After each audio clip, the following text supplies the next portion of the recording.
Good morning. You listen to FloorDaily.net, and I'm Kemp Harr. This morning, my guest is Michael Martin, the president and CEO of the NWFA, the National Wood Flooring Association. Michael, how you doing? I'm good. How are you, Kemp?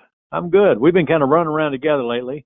We were together 2 weeks ago in Louisville at the Hardwood manufacturers meeting. It's a subset of the NWFA. And then last week we were at the distributor meeting.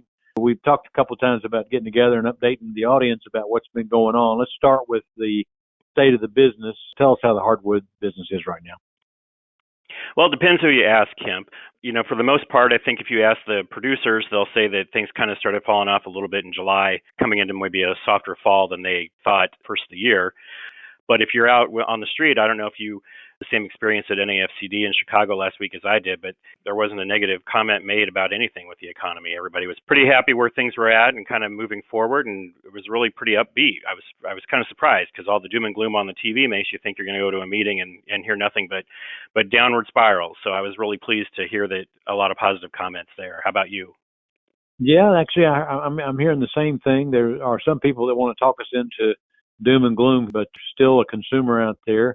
But this action with Jerome Powell and the Fed is definitely putting the kibosh on new home starts. And I think that when you're talking about the manufacturers, as you know, a lot of the hardwood install goes into new home construction. Hopefully just a pause because the inventory's low. We're going to need more homes. Everybody's going to wait till the interest rate comes down again, don't you think? I think it depends how you look at it, too. I was looking at something the other day that said, now that the market is starting to come down a little bit on home prices, even if you're paying a higher interest rate for a house that's now, $25,000, $30,000 less, you're still making a good deal on a house that, last summer was going to cost you $30,000, $40,000 more. So it kind of depends how you look at it. And, I guess I always expect that interest rates will eventually come down. So even if you buy a little bit high, in a couple of years, you should be able to shift that down if it's a good price on the house. So hopefully the world will start thinking that way more so than on the interest rates that the Fed keeps pushing up. I'm kind of hopeful now that we're through the election process that we'll get back to gridlock and things will get back to normal. Okay, a couple things we want to cover. First, news that came out a couple months ago, but it's noteworthy.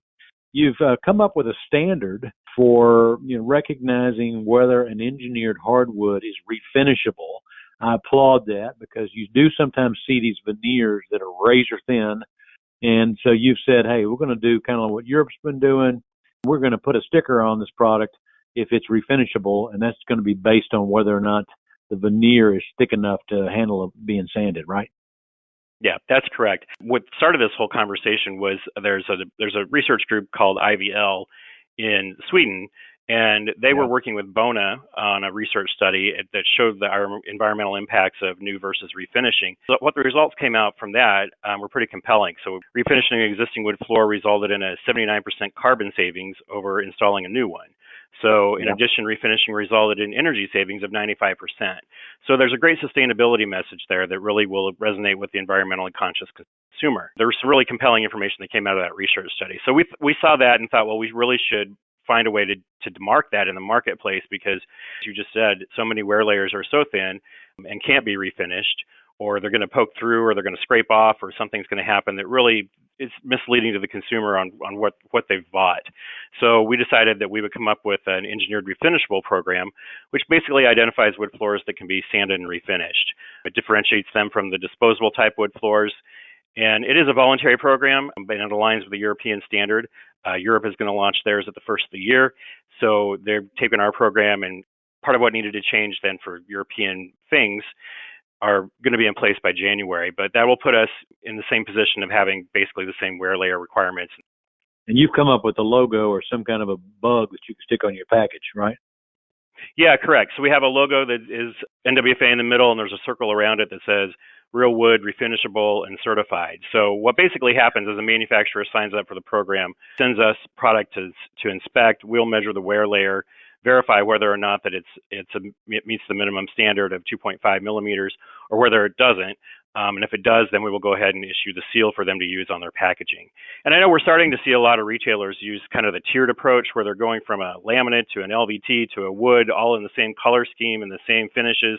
so that the consumer can see all of those options in one place. And what a wonderful place to put a real wood logo on there to show the difference there, that it can be refinishable as a selling point. Yeah, you're talking about the Retail 2.0 at CCA Global. Yeah, and we're hearing a lot of other manufacturers pick up on that as well. So I think it's going to be a little more industry-wide as we move forward. Yeah. All right, let's go to the consumer campaigns and toolkits you've got out there to help promote the use of real hardwood flooring. Well, as you know, Kemp, going back through the history of hardwood, it didn't really need to be marketed. So a few years ago, we launched a Real Wood, Real Life consumer campaign that provided a toolkit to our members so that we could be promoting all of hardwood floors the same way, with the same logo, the same messaging. We had social media tags, press releases, those types of things, in addition to logos, slick-made ads, and social media that you could do and brand yourself. And once we had done that, a group of hardwood professionals came together because they've been struggling with the same question. It's not just hardwood flooring, it's all hardwood products, from furniture to cabinetry to components and moldings and that type of thing, that have really seen fake products kind of take over as far as providing a really good wood look. And I think we're all aware that comes from photography, which is on paper, which doesn't mean it's real wood, it means it's real paper. So we're all a little tired of that messaging. So I think what the Real American Hardwood Coalition looked at was taking our campaign maybe to the next level and making it industry-wide. So we've become a part of that. In 2019, about 24 industry associations came together to form the coalition. And the idea really was to increase sales and improve the industry's stability by raising awareness and benefits of real American hardwood products with the consumer. So at this point, we've launched a website, realamericanhardwood.com. We've established a social media campaign, which is rolling out this month, and we're busy making videos and that kind of thing. Now, the second piece of that campaign will take that downstream, where if you can attract a consumer with the Real American Hardwood message and give them a way to get to the seller. So that's our next phase of the website, which you'll see hopefully by mid-23. Okay, well, I know the tile side of the business has the Y tile, and that's very successful. So hopefully you can move the needle with that. Now, just recently you were with Chip and Joanna Gaines with the Magnolia Network. Tell me what's going on there. Yeah, so that is part of the Real American Hardwood Coalition. We're working with Canvas United, which is an agency out of New York that's very familiar with marketing commodity products. They have been involved in strawberries and avocados and, the Got Milk campaign. So they have a long history of really taking a commodity product and making it stand separately to the consumer. One of the things that came up was this opportunity to set up a meeting with the folks at Magnolia TV Network. Works with Chip and Joanna on the Fixer Upper. This season is Fixer Upper the Castle, so we got a fresh take on the Castle. They do 2 big festivals every year for their fans to come in and do a concert, and they see all of the different stores that Chip and Joanna have done in Waco, Texas. Did you actually get to spend some one-on-one time with them? We did. The good news about Chip and Joanna is they've always been proponents of hardwood. They're real proponents of, using some older pieces within, mixing the lifestyle and the design up within their homes and making for sure that Real American Hardwoods are featured.